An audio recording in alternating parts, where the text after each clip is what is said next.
The Russian hybrids, we've been carrying them for a number of years. These are not for beginner beekeepers. They are more aggressive than the Carniolans.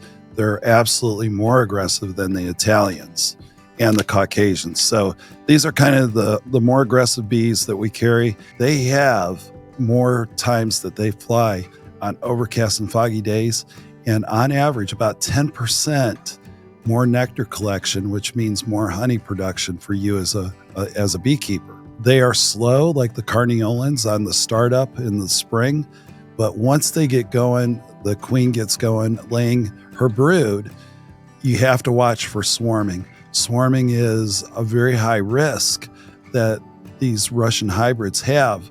For here in the South, this is going to happen right after the maple blooms. You got to start watching for queen cells. You got to give your colony a lot of room for colony growth. So very, very important there. There's a low risk of robbing, so you don't see a whole lot of drift between hives on that. And the queen will continue to lay brood into the fall season during a dearth. Once the pollen really drops off, then she's going to start laying off on her brood laying. The bottom line is you go into the fall and winter months with a very, very strong colony.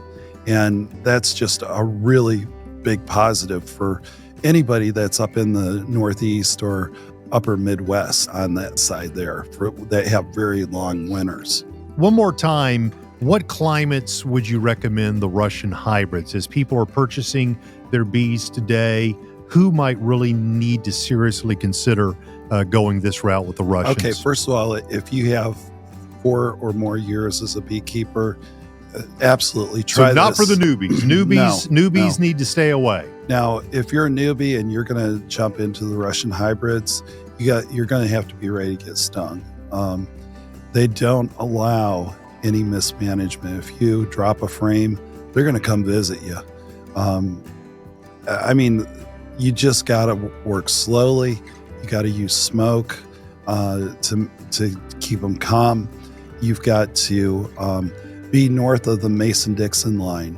This is where you would want to seriously consider having a Russian hybrid as part of your bee supply in your bee yard. If you're seeing temperatures that are in the 20 degrees or less during the winter for extended periods of time, the Russian hybrids are going to be the one that you want to see in your bee yard.